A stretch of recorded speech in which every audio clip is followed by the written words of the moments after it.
formal notes. The materials that I given to you before actually is a additional notes, but it's better than this formal notes. Oops, apa sebab ni? Sekejap kita copy.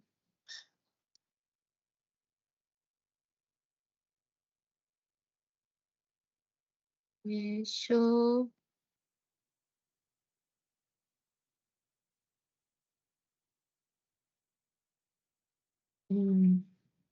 mana apa?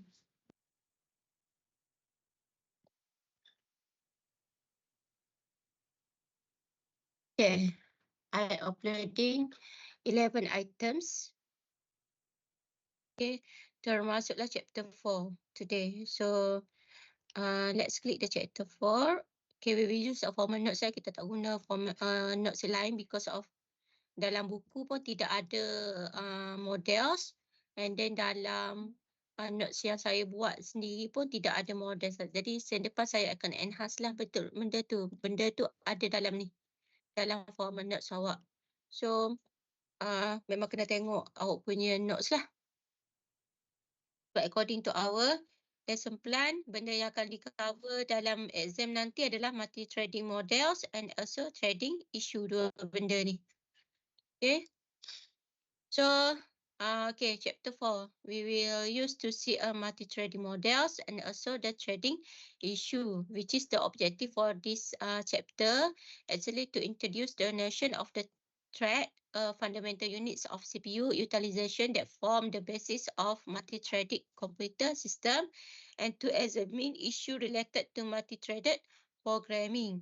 Okay, actually, before we go to see the what is a thread, we have to know, to understand where the thread actually come from. Okay, so look at this book. Okay, benda tu ada, understanding of the thread ada dalam buku. Okay, for example,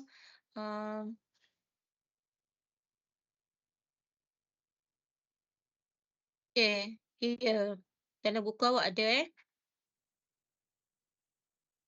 okay, thread concept. Okay, sebelum kita pergi dalam, kita kena berkenalan dululah dengan konsep. Dalam buku ada konsep dia. So the thread actually is the break, the process that is broken into smaller unit called threads. Okay, proses-proses yang kita dah pecahkan kepada beberapa bahagian. Macam sini, ini adalah satu proses yang mana proses itu kita pecahkan, that's we call a thread. Okay, actually threads is a individually executable part of the process. It share memory and other resources with all other threads in the same process, but can be scheduled to run separately. Okay, dia kita pecahkan, okay, but it will share some of the resources, something like memory. Okay, tapi dia boleh di execute secara berasingan.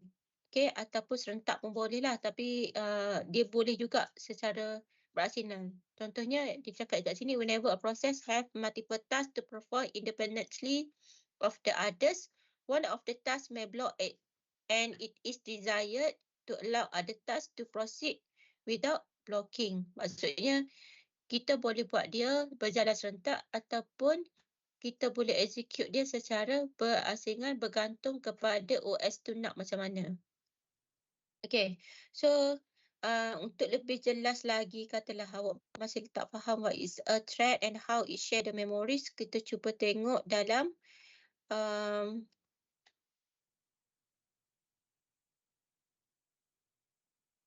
slide ini. Slide ini ada dia punya pecahan threads. Okay, yang ini. Single and multi-threaded processes. Yang ni dia single process. Okay, single threaded process maksudnya dia ada satu sahaja proses. Ini adalah proses, ini adalah proses. As you know that the code data file register start actually is listed in the PCB. Kan? Tapi dalam that process hanya ada satu sahaja thread. Okay, so this thread will share, memang adalah mengandungi code data file and also their own registers and also the step. Okay, but if we compare to this one, multi-threaded process, okay, we have a one process, okay, within the one process we have a 3 threads, okay, where the 3 of them actually share code, data and file, but it have their own register and also stack. Jadi kat sini each of the thread ada dia punya register dengan stack dia yang berbeza. Okay, tapi dia akan share lah kod data dengan file. Faham eh? Faham, madam. Okay, so kalau kita tengok yang ni, component item share by all the threads in the process, ini nota yang saya buat. Tapi saya tak masukkan model tu yang saya missing model. So memang tak boleh guna jugalah nota ni, tapi untuk understand the threads tu boleh lah. Nanti next time saya akan masukkan the model of the thread kat sini. Okay, item share by all threads in the process. Okay, kita tengok per process item ada setiap proses akan ada address space, global variable, open file, chat processes, pending alarm, signal and signal handler, accounting information. Tapi setiap thread yang dilahirkan daripada proses ini akan ada program counter, register, stack, dengan stack dia sendiri, start and stack dia sendiri. Okay, so dan ni digambarkan sikit sajalah. Tapi kalau kat sini kita nampak per proses ni ada banyak sebenarnya. Kat sini dia letak sikit je lah kod data file. Sebenarnya dia ada banyak lagi ni. Address space, global variable, open file and so on. Untuk setiap stack pula dia ada register stack kan. Sebenarnya dia ada banyak lagi. Program counter, stack dia pun ada. Okay, so kita tengok lagi.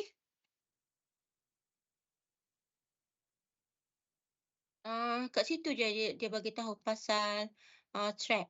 Jadi dalam buku ni pun tak berapa nak lengkap manalah. Nak faham tu agak sukarlah sikit sebabnya dia macam tak explain banyak sangat. Okay. Ada sesetengah buku dia guna perkataan heavyweight process. Okay, ada setengah buku dia guna perkataan heavyweight process to refer to the traditional process. Okay, tapi kalau disebut lightweight process sebenarnya itu refer kepada thread. Hanya kena ingat kadang-kadang satu-satu buku tu dia guna perkataan lightweight process to refer to the thread. Kita tahu bila dia letak lightweight process, we need to imagine that is actually refer to the thread. Kalau guna heavyweight process maksudnya dia memang untuk proses sajalah. Okay. Dalam buku dia tidak sebut pasal benda ni. Okay. Next we go to your own slide.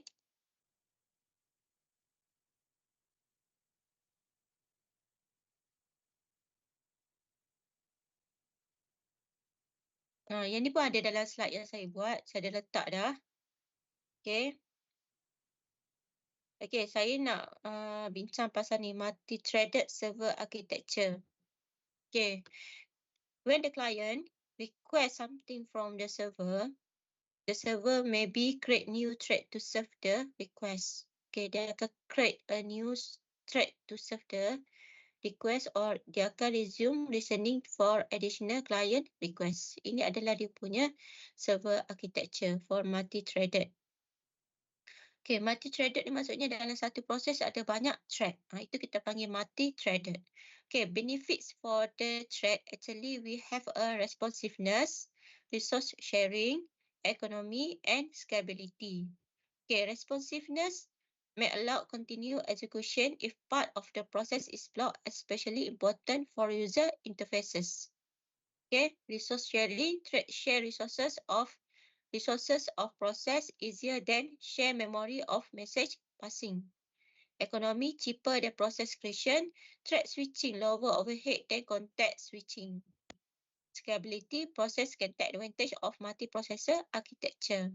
Maksudnya, okay, kat sini, okay, responsiveness ni dia membolehkan a part of the process tu develop, a part of the process is running.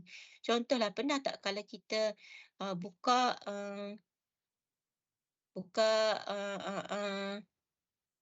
kita punya Google Chrome and then kita Google, and then after that kita buka something, contohnya UFuture. Kita buka UFuture kan. Okay, so bila kita buka UFuture, sometimes yang keluar kalau macam ni kan, dia serve semua. Ini maksudnya dia akan execute all the threads. Ini satu threads. Ini feature tag satu threads. Dia punya apa tu yang bergerak-bergerak tadi satu threads and so on. Maksudnya untuk execute these pages, dia ada beberapa threads yang sedang dihantar kepada kita, request from the apa tu reply from the server. Okay, kita pernah juga berhadapan situation where where we click or where we write ufuture.uitm.edu.my kan, hanya ufuture yang ni keluar, yang ni tak keluar.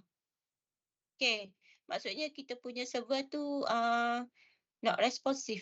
Not responsive maksudnya dia hantar a few of the thread sahaja. Contohnya kat sini sahaja yang keluar. Ini blank. Ini blank. Maksudnya dia hanya allow a few of the thread sahaja yang function, yang lain dia block. Okay, itu maksudnya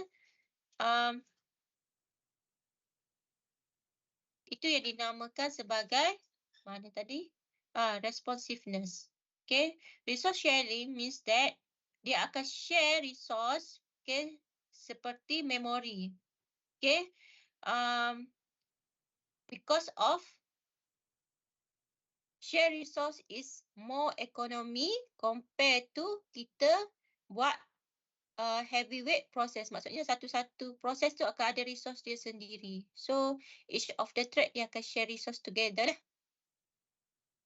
Okay, and then for the scalability, okay, kita boleh guna multi-processor architecture. Maksudnya more than one processor lah. Okay, untuk proses satu-satu proses kita boleh make it more than one processor. So kita akan less time lah untuk kita execute that process. Okay, so this is a concurrency VF parallelism. Okay, concurrent execution of single core system. Okay, ini adalah single core. Mula-mula dia akan buat thread 1, thread 2, thread 3, thread 4. And then kalau ada thread 1 lagi, contohnya sini dia kena masuk 2 saat, 2 saat, 2 saat, 2 saat. T1 ambil 5 saat. So ada 3 saat lagi kan dia kena buat kan. So T1 akan masuk balik, T2 akan dapat balik dia punya CPU, T3, T4 and then T1 balik and so on. Tapi benda ni akan di-execute pada single core sahaja. Okay, kalau parallelism of multi-core system means that kita bahagikan thread 1, thread 3 pada core 1, thread 2, thread 4 pada core 2 dan kita akan buat secara parallel lah. Thread 1, thread 3 akan parallel dengan thread 2, thread 4. Okay, faham? Ini multi-core system. Faham, madam. Okay. Then we go to see the this one. Ada dalam awak punya slide. Jadi tak perlu refer slide lain lah. Ada dalam ni. Ini yang saya nak terangkan tadi. Okay, inilah yang tak ada dalam saya punya nota. Ada dalam nota awak sendiri. So, this is syllabus lah. Syllabus awak tak sama dengan orang lain lah. Sebab awak punya level degree. Okay, multi-threading models. We have 3 models which is one-to-one, many to one-to-one and many to many. So kita tengok satu-satu lah. This is a many to one. Okay, this is a kernel thread. This is a user thread. Okay, user thread is combined together to communicate with the kernel thread.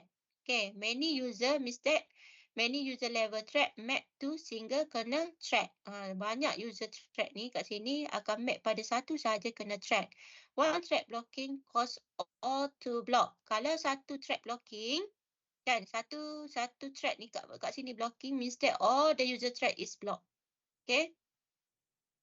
Multiple thread may not run in parallel on multi-core system because only one may be at kernel at a time. Dia tak boleh nak menjalankan parallel processing because of hanya satu-satu thread sahaja boleh masuk dalam kernel thread.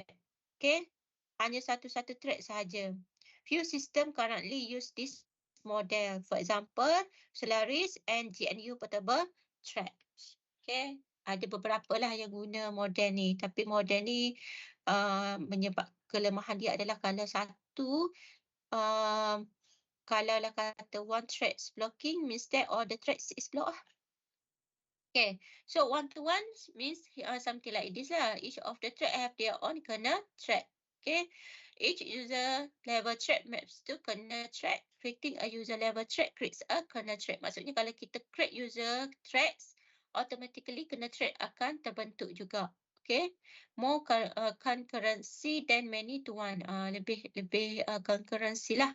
Number of thread per process sometimes restricted due to overhead. Tapi number of thread process ni ada restricted lah kerana overhead. Okay, example yang guna this model actually is a Windows, Linux, Solaris 9 and later. Okay, one to one. Tapi dia ada kelemahan dari segi overhead. Okay, ini kelemahan dia kalau satu block, all the user threads akan block. Okay.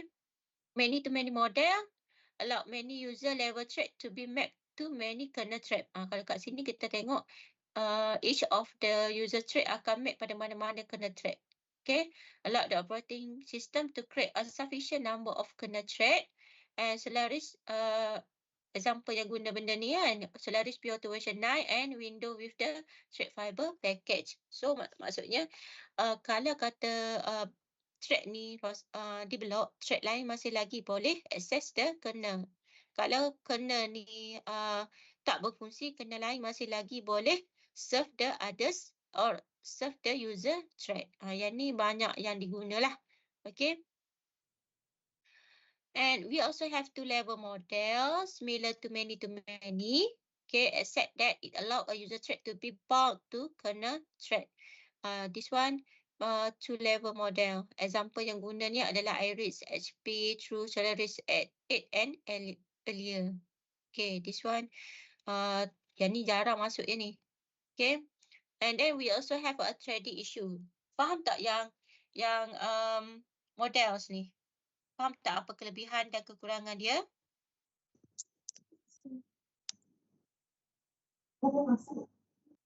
Boleh Boleh madam. Okay, then we go to see the threading issue. Okay, so threading issue tak banyak lah. We have a fork and exec system call. You already know what is a fork and exec system call. Fork is something like process want to duplicate itself. Okay, ataupun threading issue pun ada juga panggil fork untuk duplicate itself. So kita ada signal handling lah, synchronous and asynchronous. Thread cancellation of target thread. Kita ada asynchronous or deferred. Okay, we also have a thread local storage and scheduler activation. Ni threading issue dia ada 1, 2, 3, 4, 5. Okay, so kita tengok satu-satu lah. Okay, those fork duplicate only the calling threads or all the thread. Maksudnya dia, kalau kita panggil fork, adakah dia akan duplicate only calling threads or all the threads. Maksudnya dia akan duplicate hanya thread yang diperlukan ataupun dia akan duplicate semua thread yang ada. Maksudnya bila proses tu lahirkan anak dia perlu pecah-pecahkan kepada beberapa threads. Kalau kata satu-satu proses tu, kata ini proses kan, dia pecahkan kepada beberapa thread. Dia ada thread 1, thread 2, thread 3. Katalah satu proses ni, proses yang ni panggil fork. So what will happen? Adakah dia akan panggil thread yang sedang di-execute ataupun dia akan duplicate all the threads kat sini? Tu ada dia punya version lah. For example, some units have two version of fork. Ada contohnya units kalau dia ada dua version lah. Satu kalau kita panggil dia akan duplicate all the threads here ataupun dia akan duplicate all the calling fork sahaja. Kalau dalam Windows, I'm not sure lah apa dia punya architecture. Tapi dalam Unix dia ada two version of fork. Untuk exec usually work as normal. Exec ni kalau kita kata satu-satu proses panggil exec, dia akan execute anak-anak dia lah. Okay, replace the running process including all threads. Okay, kalau kata this process actually is is kita panggil duplicated pada this process. Contohnya ini ada proses 1. Ini proses 1 A. Ni anak dia. Anak kepada yang ni. Okay. Bila dia kata P1 ni panggil fork. Okay. Dia akan hasilkan P1A. P1A pula dia boleh pecahkan kepada beberapa thread. Okay. Kalau kata exec. Okay. P1 perlu di-execute. Okay. Maksudnya di-execute. T1, T2, T3. Okay. So, P1 bila memanggil exec, jadi automatically dia akan memanggil juga wait. Jadi P1 akan wait suspended. P1A akan di-execute. Okay. Replace the running process including all thread. Maksudnya dia akan execute juga T1, T2, T3. Okay. Itu dia punya cara kerja dia lah. Okay.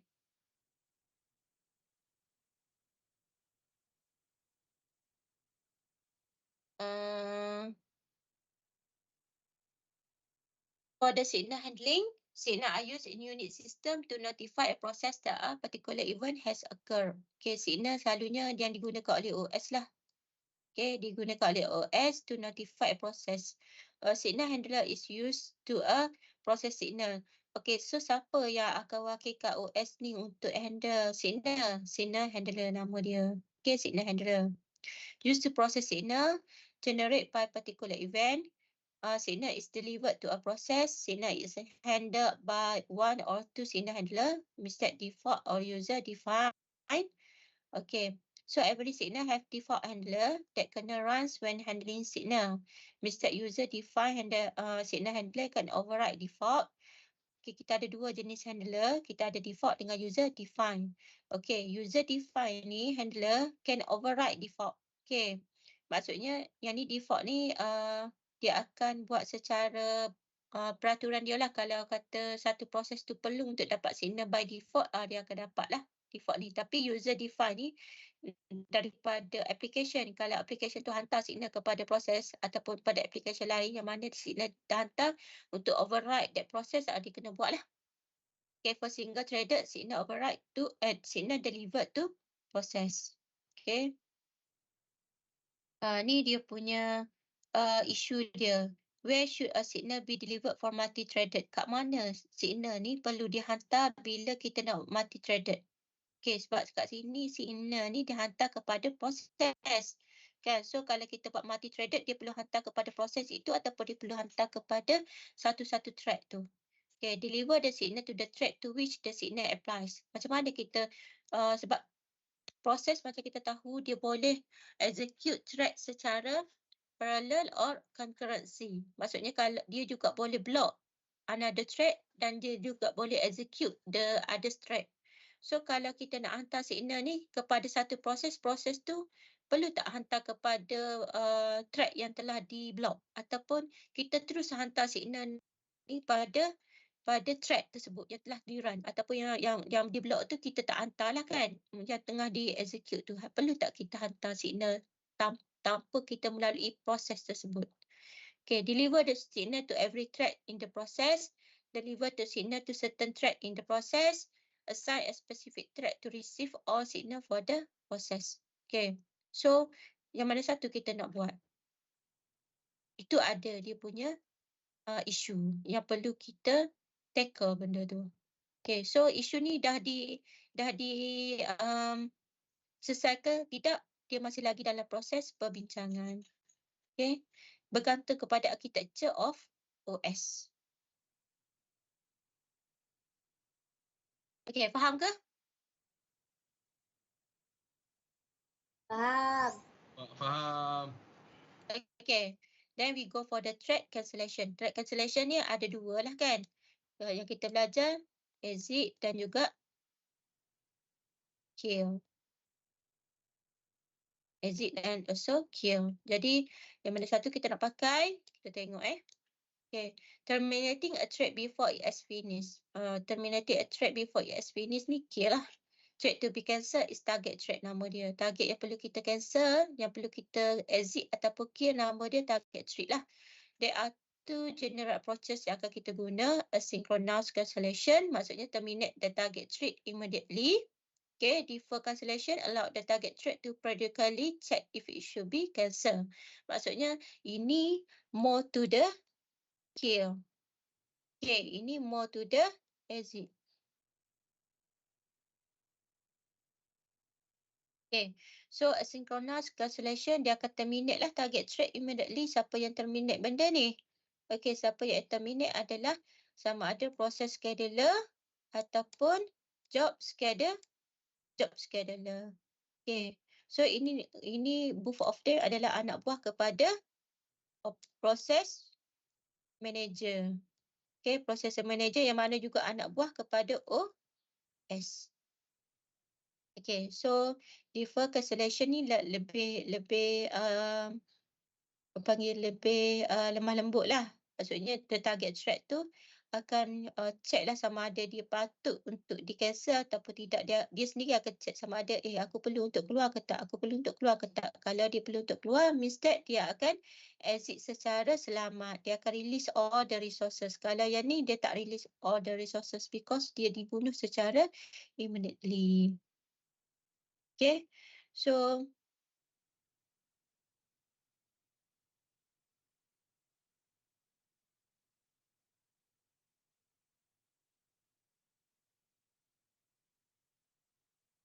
yang ni boleh baca sendiri lah.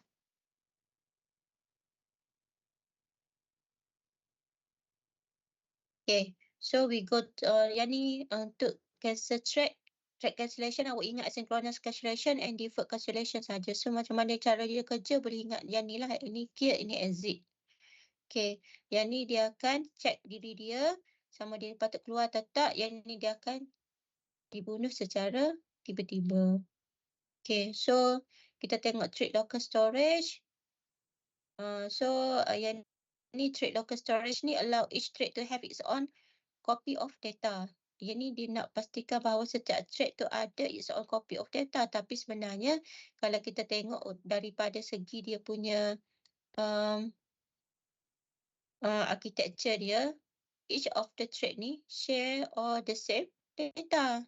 Tapi dia nak more to the security, dia cuba untuk buat each of the thread tu ada dia own data. Dia tak nak data yang satu lagi berkongsi ataupun dilihat datanya oleh thread yang lain. Dia tak nak macam tu. Okay, useful when you do not have control over the thread creation process when using a thread pool. Different from local variable. Local variable visible only during single function invocation. TLS visible call function invocation. Tapi kita boleh buat kita punya copy on data ni dengan kita apply hanya reply local variable. Itu je. Local variable. Maksudnya, kalau kita apply dalam kita punya coding kan, kita boleh declare global variable, yang mana global variable ni boleh dilihat oleh semua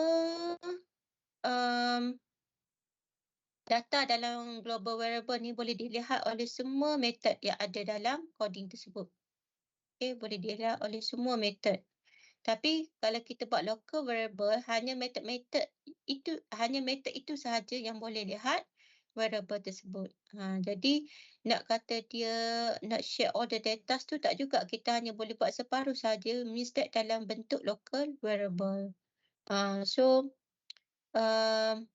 Itu sajalah dia punya limitation dia. Okay, similar to static data, unique to each thread. Okay.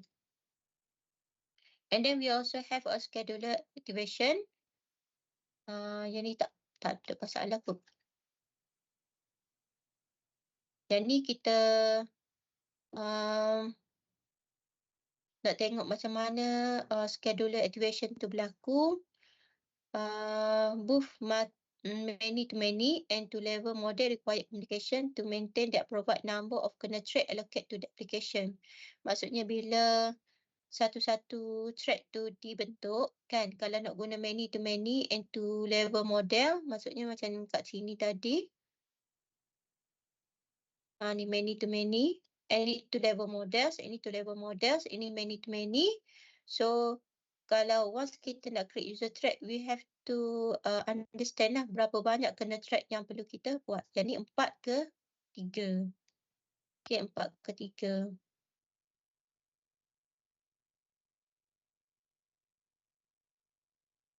Okay, jadi kenapa kita perlu untuk tahu berapa banyak kena tu, sebabnya kita nak activation dia. Nak aktifkan user thread, dia kena ada scheduler, maksudnya kena ada jadual dia lah. Okay. Typically use an intermediate data structure between user and kena thread like web process. Appear to be virtual process on which process can schedule user thread to run. Each LWP attached to kena thread, how many LP to create. Ni yang akan jadi isu lah, berapa banyak LWP ataupun like web process yang perlu di-create kalau kita attach user thread dengan kernel thread.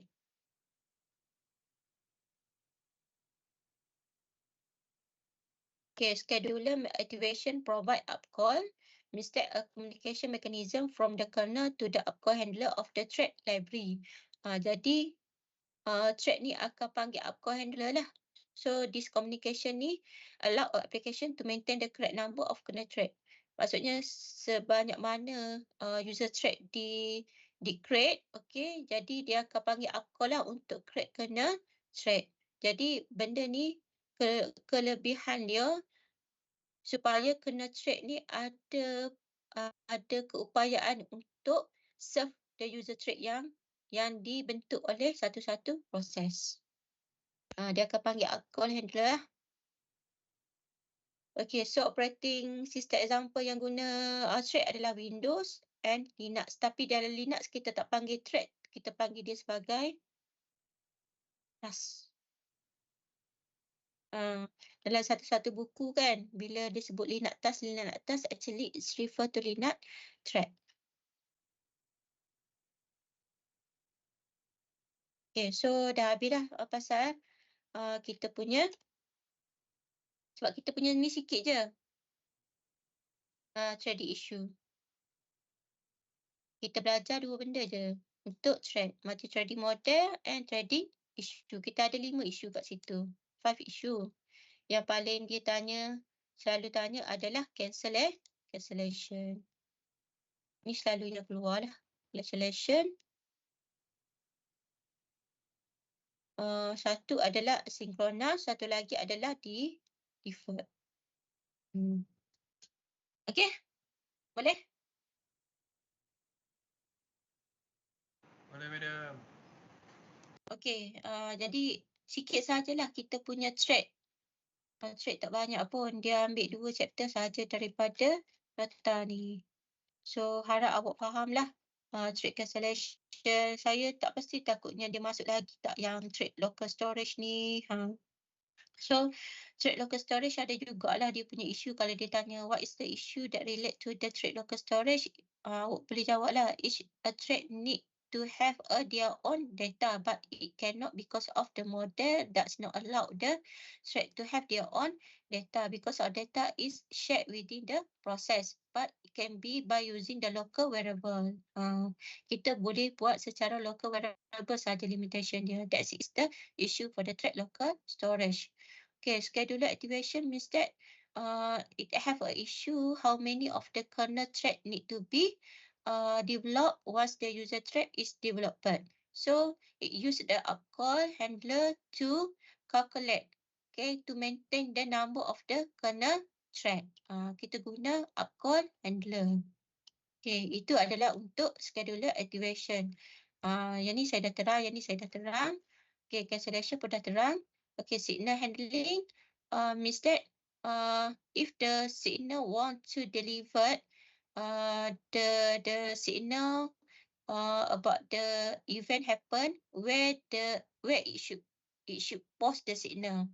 Okay, so that will be a few of the issue that related to the signal handler. Okay, so or the issue is signal should be delivered to the thread or delivered to the process.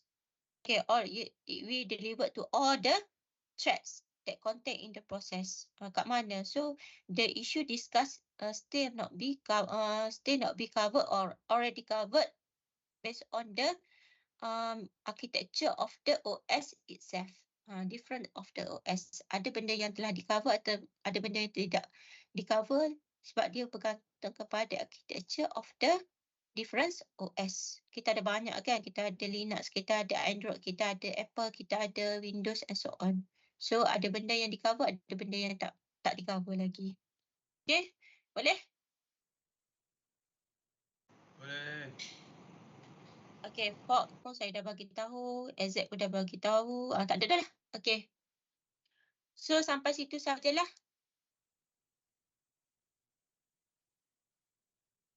Jumpa awak pada waktu tutorial. Okay, pada waktu tutorial tapi kelas yang hari Khamis tu cutilah. Okay, so jumpa awak pada yang cuti hari Khamis, jumpa awak 2 minggu lagi lah. Okay, Assalamualaikum. Don't forget to take attendance Alright, baik madam. Thank you, madam. Thank you madam. Terima kasih, madam. Okay. Thank you, Thank madam. you, madam. Madam. Thank you, Madam. madam. Hello.